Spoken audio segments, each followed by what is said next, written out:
সরকার আসতে না আসতেই আপনারা দেখবেন জ্বালানি তেলের প্রত্যেকটা ক্ষেত্রে প্রতি লিটারে 20 টাকা 25 টাকা পর্যন্ত মূল্য বাড়ানো হয়েছে।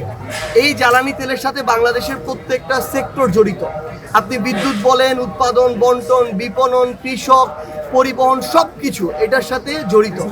ফলশ্রুতিতে মানুষের কিন্তু জীবন ধীরে ধীরে দুর্বিষহ হয়ে উঠতেছে।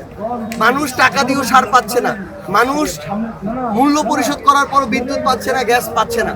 শত শত কারখানাগুলো ধীরে ধীরে বন্ধ হয়ে যাচ্ছে। বিএনপি সরকার তারা বলেছিল তারা 1 কোটি কর্মসংস্থান তারা ব্যবস্থা করবে, কিন্তু আমরা দেখলাম যে বিএনপি সরকার এই 6 মাসের মধ্যে অন্তত লক্ষের কাছাকাছি কর্মসংস্থান, বিভিন্ন মানুষ কর্মসংস্থান হারিয়েছে। তবে হ্যাঁ, তারা একটা কর্মসংস্থান তৈরি করেছে, যেটা হচ্ছে আমাদের কাছে মনে হচ্ছে এই 6 মাসেই কয়েক লাখ মানুষের কর্মসংস্থান হয়েছে, যাদের পেশা হচ্ছে চাঁদাবাজি করা। চাঁদাবাজির মাধ্যমে যারা জীবিকা নির্বাহ করা শুরু করেছে, কিন্তু এই মানুষগুলো হাজার হাজার লক্ষ লক্ষ মানুষকে জুলুম করে, শোষণ করে, চাঁদাবাজির মধ্য দিয়ে এই নিজের জীবিকা নির্বাহ করছে। ফলশ্রুতিতে মানুষ এখন আর কোথাও শান্তিতে নাই। লোডশেডিং কিংবা ঘরের বাইরের তীব্র গরমে ওয়ালটন রিচার্জেবল ফ্যান থাকলে থাকবে শুধু বাতাস আর বাতাস।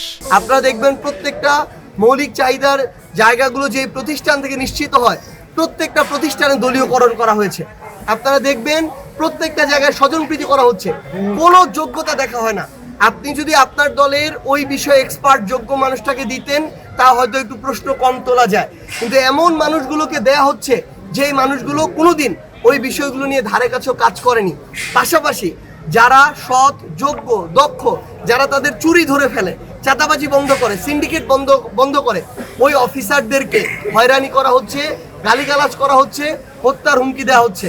আপনারা দেখবেন ইউএনও অফিসে গিয়ে আমাদের নারী ইউএনও যারা আছেন তাদের কিভাবে হেনস্থা করেছে বিএনপির নেতাকর্মীরা।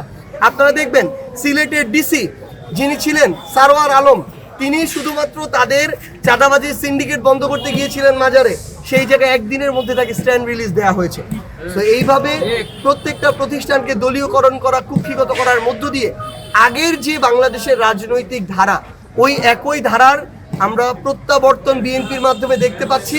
কিন্তু তিক্ত দুঃখজনক সত্য হচ্ছে ওই প্রত্যাবর্তন বিএনপি 6 মাসের মধ্যে করে ফেলেছে।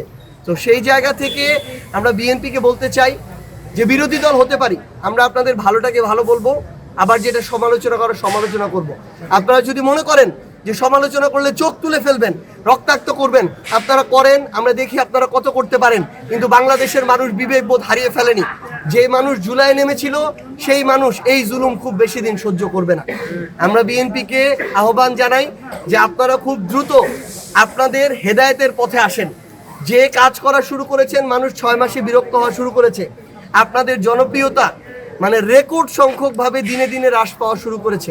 সেই জায়গা থেকে আমরা প্রত্যাশা করি যে আপনারা গণভোটের রায় বাস্তবায়ন করবেন, জুলাই সনদ বাস্তবায়ন করবেন এবং জনগণের কাঙ্ক্ষিত বাংলাদেশ গড়ার জন্য কাজ করবেন।